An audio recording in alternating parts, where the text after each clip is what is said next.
story you are about to hear is true. Only the names have been changed to protect the innocent.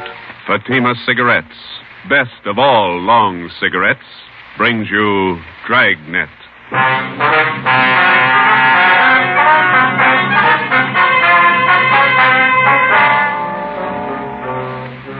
You're a detective sergeant. You're assigned to robbery detail. 2 armed bandits have robbed a large jewelry store in your city. One of the suspects escapes. One is apprehended. He's identified as a friend of yours. Your job, send him to prison. If you want a long cigarette, smoke the best of all long cigarettes. Smoke Fatima. Fatima is the long cigarette which contains the finest Turkish and domestic tobaccos superbly blended to make Fatima extra mild. And that's why Fatima has a much different, much better flavor and aroma than any other long cigarette. That's why Fatima is doubling and redoubling its smokers. So, if you want a long cigarette, smoke the best of all long cigarettes. Smoke Fatima. Dragnet, the documented drama of an actual crime. For the next 30 minutes, in cooperation with the Los Angeles Police Department, you will travel step by step on the side of the law through an actual case from official police files. From beginning to end, from crime to punishment, Dragnet is the story of your police force in action. It was Tuesday, February 8th. It was cold in Los Angeles. We were working the night watch out of robbery detail. My partner's Ben Romero. The boss is Thad Brown, chief of detectives. My name's Friday. I was on the way over from the city hall, and it was 8:35 p.m. when I got to the second floor of the Georgia Street Receiving Hospital. Treatment room. Joe, hi. Hi, Doc. Ben, how's it going? Okay. It hurt for a while. Doc gave me an injection. 1/6 of a grain of morphine, Novocaine injection.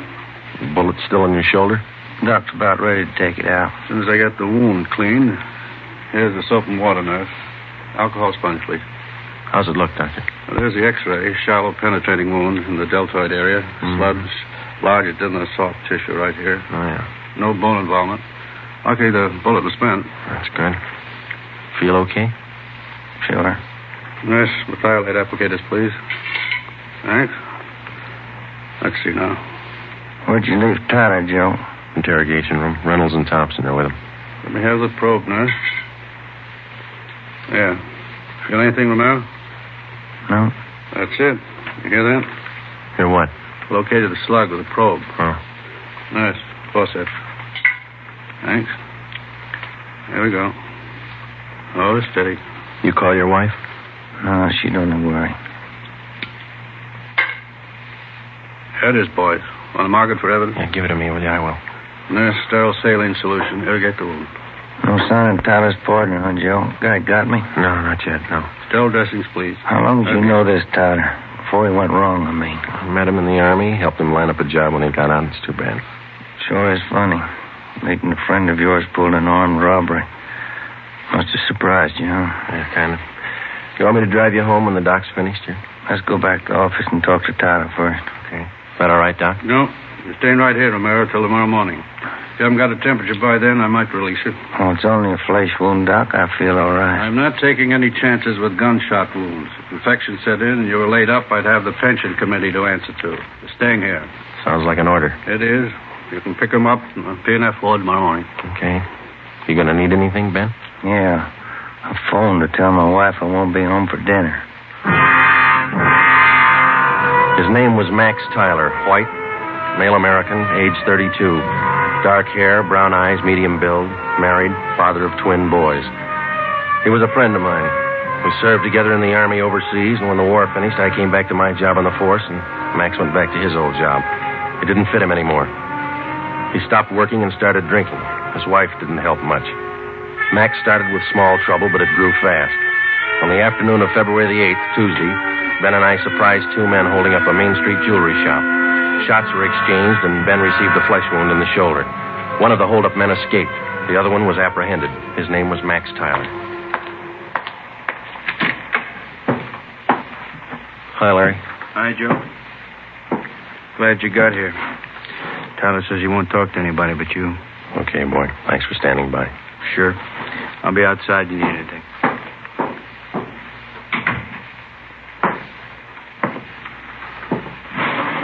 Max? Joe? You're in deep this time. You shot a cop. I didn't. This guy was with me. I didn't fire once. You were in on the job. Yeah. Then don't expect presents. I don't expect anything, Joe. Glad you came back. I don't want to talk to those other cops. I work in the same department they do. Same job. Well, it's easier to talk to you. What's your story? I was crazy to try it. No alibis, Joe, but I didn't know what I was doing. Believe me, I just didn't realize. I won't buy it, Max. You told me the same thing 14 months ago when they picked you up for those bum checks you were passing. Sure, I hung some paper, but I'm no hood, Joe. You know that. I was drinking. I needed dough for Dorothy and the kids. You gotta believe me. I need a break. You said that before, too. I went to bat for you. Got off with 6 months and 3 years probation. Now you turn up with another caper. I know, Joe. I know. I'm sorry. You're sorry once, Max, and it works, but one free ride's enough for anybody. Now, that's it. Did I say I wanted that kind of a break? I'll serve my time, Joe. I'll serve every day I owe. I mean, what can you tell me you couldn't have told the other cops?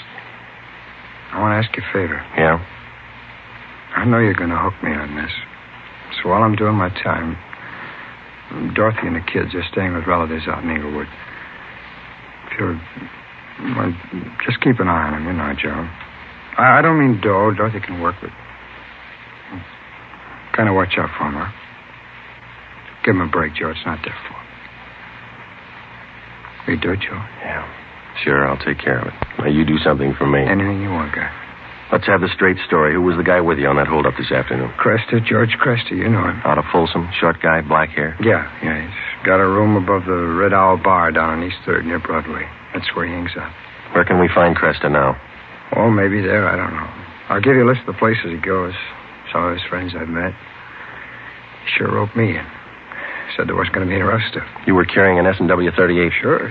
When they got outside the jewelry shop, Cresta jammed the gun in my hand. I had to put it away, get it out of sight. Believe me, Joe, he roped me into this. It sounds like an alibi, I know, This is your second time around, Max. It sounds like one. Okay, I got nothing coming. Don't forget about Dorothy and the kids. Huh? I promised you. Now, you want to give me a full statement on the holdup now? Anything you say, Joe. I'll call for a stenographer.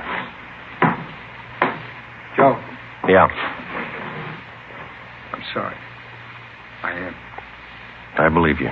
You got the feeling too late, that's all.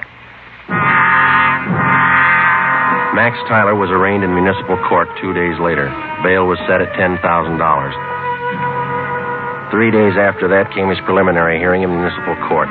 At his arraignment in Superior Court, 5 weeks after he'd been apprehended, Tyler entered a plea of not guilty. A date was set for his trial in Superior Court. Meantime, the hunt for George Cresta, Max's accomplice, went on. There wasn't a sign of him.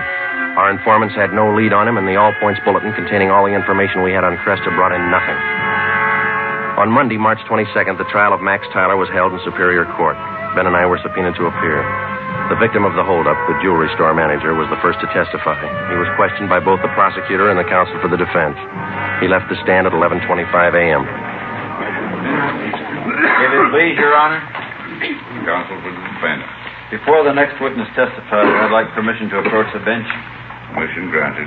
Counsel for the prosecution may also approach. Wonder what that's all about, Joe. Something's up. Hello.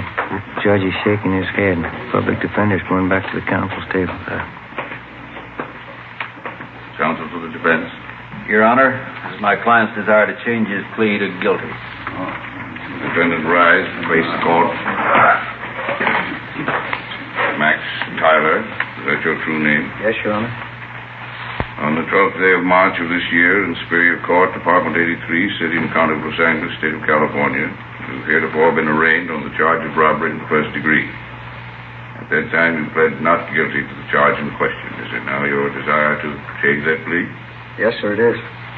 You've reached this decision of your own free will? Yes, I have. There's been no force employed, no promise of gratuity or reward to induce you to reach this decision? No, sir. Counsel for the prosecution. Yes, Your Honor. Max Tyler, on the 12th day of March of this year in Superior Court, City and County of Los Angeles, State of California, you are arraigned on the charge of robbery in the first degree. That time you entered a plea as set forth in this information. How do you now plead? Guilty or not guilty? Guilty. Is it stipulated that at the time of the commission of the robbery, the defendant was armed with a deadly weapon, to wit, a revolver? So stipulated. Court will fix the degree of robbery as robbery of the first degree. Your Honor, in the interest of justice, the people move to dismiss count 2, assault with a deadly weapon. At this time, Your Honor, the defendant waives time for sentencing and asks that he be sentenced immediately. Just a moment. Max Tyler, it's the judgment of this court that on the 8th day of February of this year, you did enter the premises at 23108 East Main Street in the city, and there did attempt the felonious taking of personal property in the possession of another from his person and immediate presence and against his will.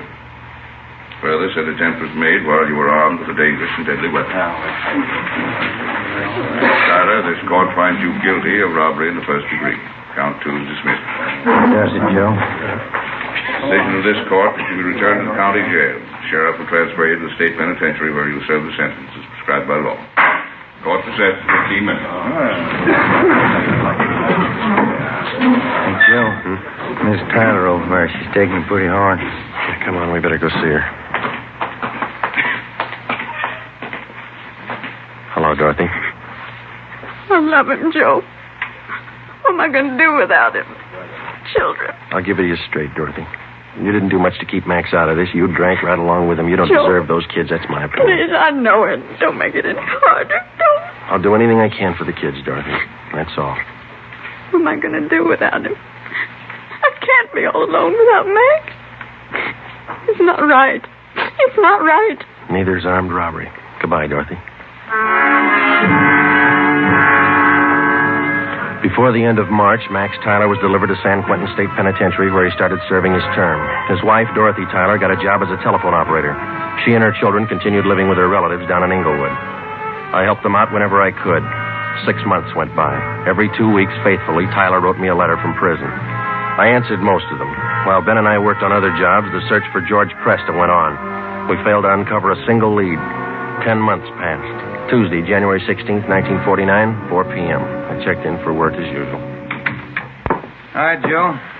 Cold out, huh? Yeah. Did you pick up the mail? Mm-hmm. There's a letter in your box from San Quentin. Tyler, huh? How's he doing, anyway? Good. Clean record. Got himself a pretty fair job in the prison library. Yeah. I talked to the warden up there. Says Tyler ought to be eligible for parole in about a year if he keeps his nose clean. You going to bat for Tyler again? I don't know. See what happens. How can you see anything in that guy? He's giving you nothing but trouble. Oh, a lot of people are giving him the same. Maybe that explains it. Not for me, it doesn't. I wouldn't trust him with dirty laundry. I get it.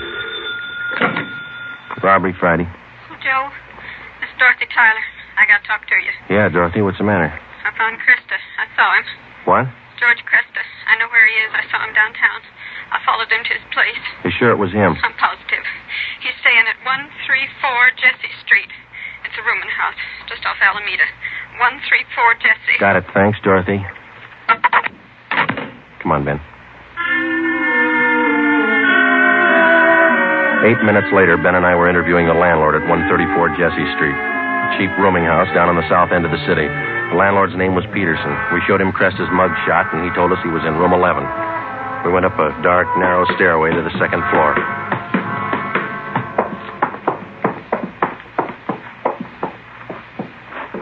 Here we are, number 11. All right, stand clear. I'll try the door. Mm-hmm. It's open. Yeah. Joe, have a look. He's asleep. He's passed out. Come on, slip the cuffs on him.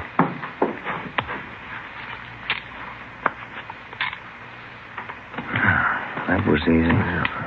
All right, I got his gun. He's been drinking, all right. He'll have a big hangover. He'll have a long time to get over it. George Cresta was booked at county jail on suspicion of robbery. 2 months and 3 weeks later in Superior Court, he was tried and convicted of assault with a deadly weapon and first-degree robbery and sentenced to the state penitentiary. The day after Cresta was sentenced, I was called to the office of Chief of Detectives Thad Brown.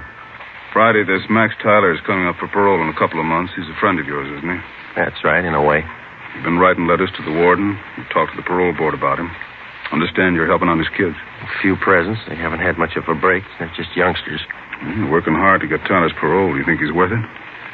Well, I was off both him and his wife, and then she gave us that tip about Cresta, and Tyler's got such a good record up at Q, I figured they'd earned another chance. You're sticking your chin out, Joe, helping a con to get a parole. I think you'll realize that. Well, I believe he's a good risk now, Chief. He's pretty weak in some things. He needs direction, that's all. His wife's getting better. She might help more than she did. I hope both of them are worth it. If anything happens, I know I'm going to get it from all sides. You really think some men deserve another chance, don't you? Yes, sir, I do. I wouldn't want you working for me if you didn't. 2 more weeks went by. Tuesday, April the 19th. Ben came down with a bad cold and had to lay off work. At the same time, a new gang started a hold-up campaign among the liquor stores out in the Wilshire district. A new rash of armed robberies broke out in the central area.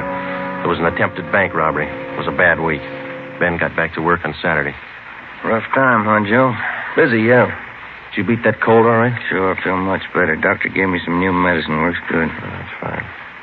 Maybe I'll knock off early tonight if nothing's doing. That's a good idea. Shouldn't be too much tonight. Teletype for you. Just came in. Oh, thanks, Larry. Sure. What's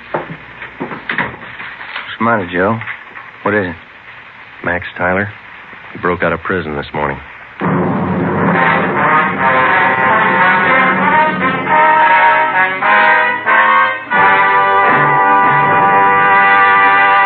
You are listening to Dragnet, authentic stories of your police force in action.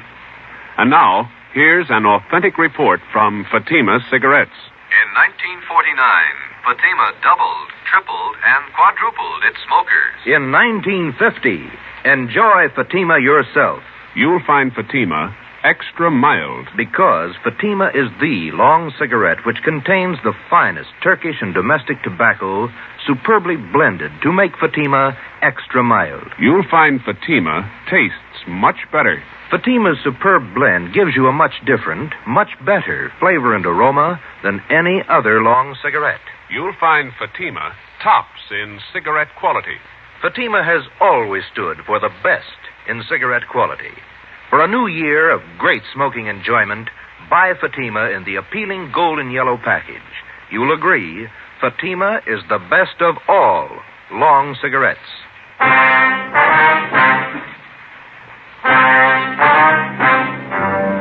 In the course of his career, the police officer is afforded 2 diverse views of the criminal. At first, the rookie cop is taught to distrust the criminal at every turn, without exception.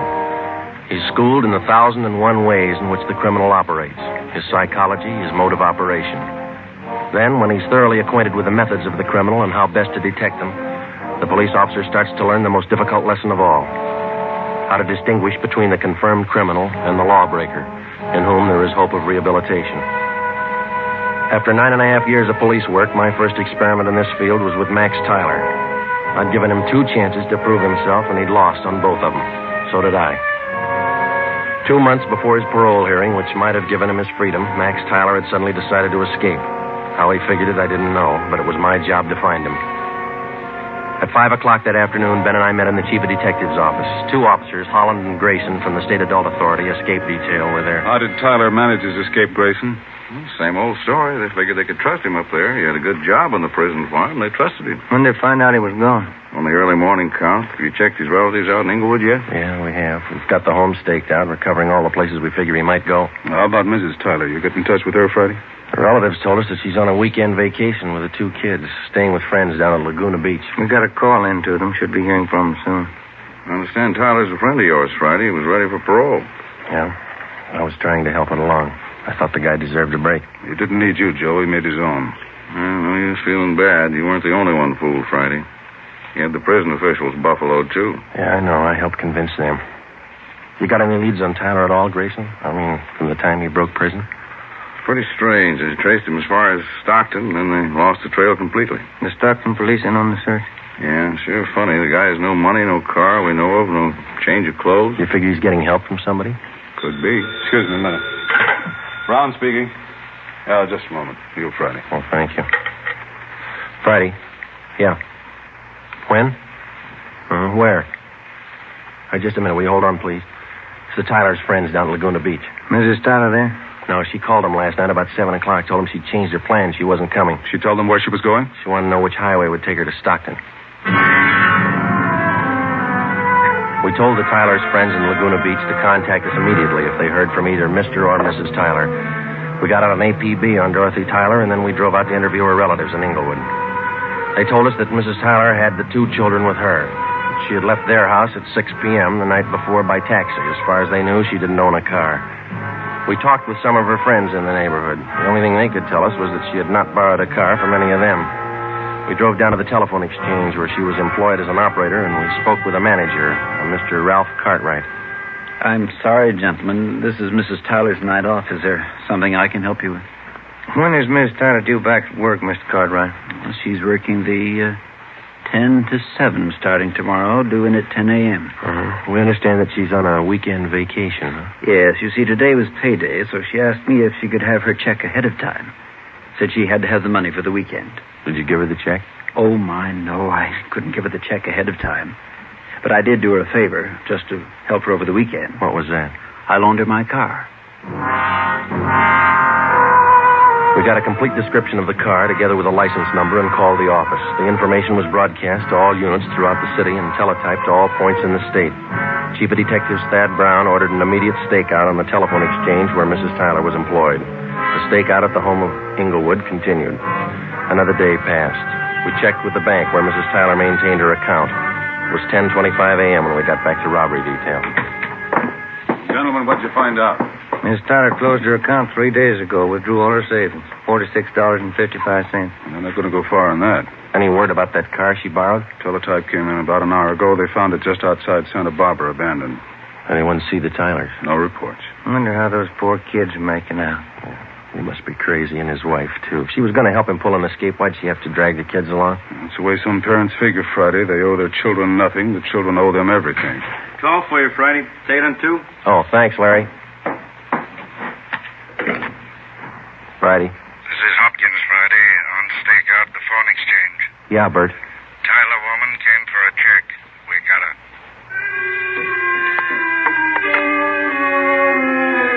Dorothy Tyler was brought into the city hall. With her was one of her children. He was delivered to the juvenile authorities for the time being. Mrs. Tyler was brought to the interrogation room. She refused to admit anything to the officers from the adult authority. She said she wanted to talk to me. I went in.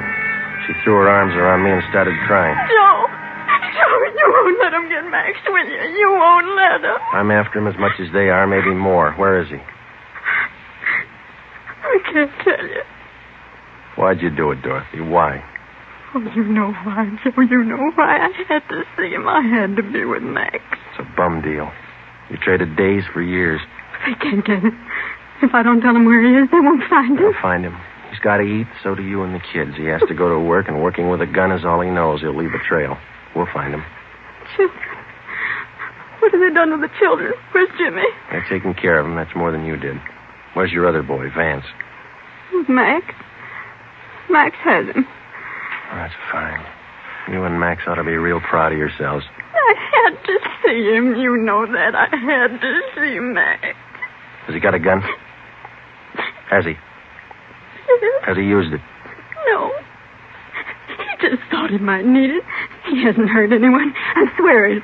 You helped him escape, is that right? You helped him. He needed help. I met him at San Rafael. We drove all night. He didn't hurt anyone, Joe. He hasn't hurt anyone. Where is he now?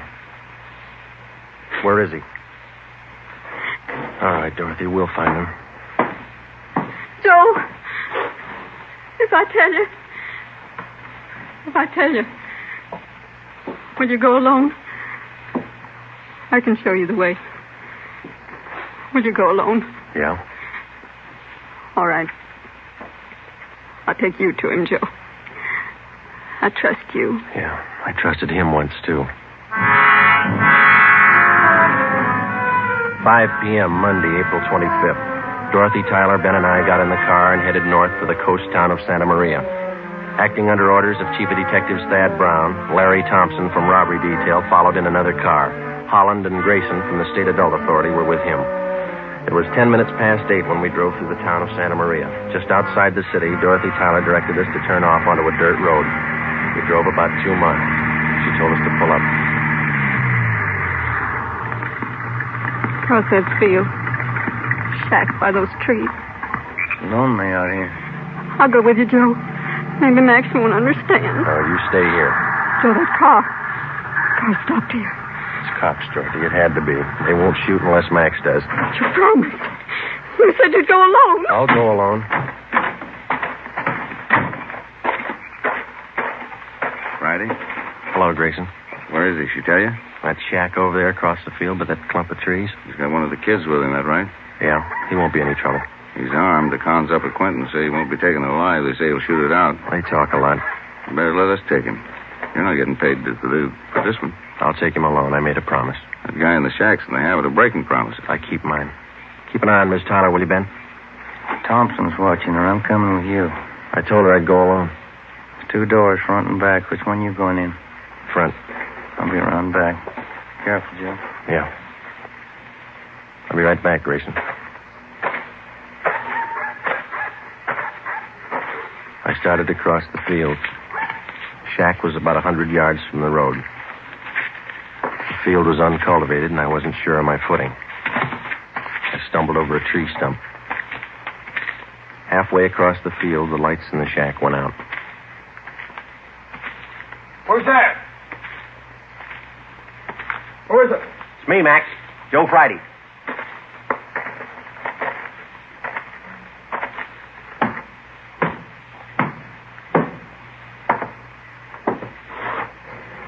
Max? Come on, open up. All right, Max.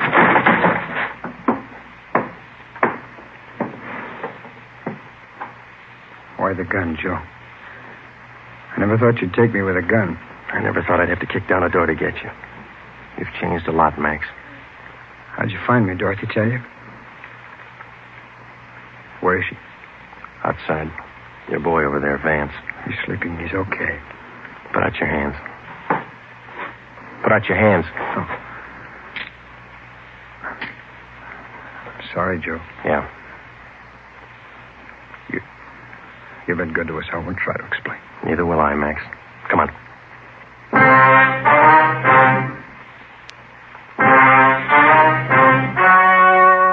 The story you have just heard was true. Only the names were changed to protect the innocent. On June 2nd, trial was held in Superior Court, City and County of Marin, State of California. In a moment, the results of that trial. It's amazing how many long cigarette smokers are changing to Fatima. Here are the actual figures. New York Division. Fatima sales up 132%. Los Angeles Division. Fatima sales up 545%.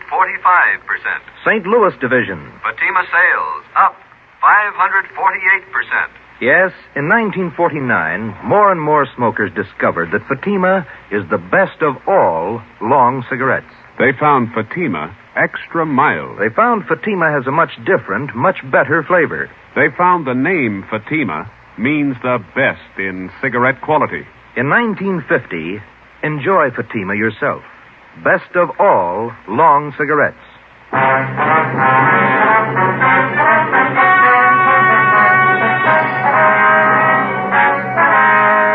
Max Tyler pleaded guilty to the charge of escape and was sentenced to the term as prescribed by law. He was returned to San Quentin and then transferred to Folsom Penitentiary, where he is now serving his sentence. You have just heard Dragnet, a new series of authentic cases from official files. Technical advice for Dragnet comes from the Office of Acting Chief of Police, W.A. Wharton, Los Angeles Police Department. Dragnet honors the state of California and the men of the California Highway Patrol, another of America's outstanding law enforcement agencies. One of these men, Highway Patrol Commissioner Clifford E. Peterson, outstanding administrator and educator in the field of law enforcement, dedicates his life to making yours more secure. Fatima Cigarettes, best of all long cigarettes, has brought you Dragnet from Los Angeles. Be sure to hear Mr. and Mrs. Ronald Coleman in the Halls of Ivy starting tomorrow on NBC.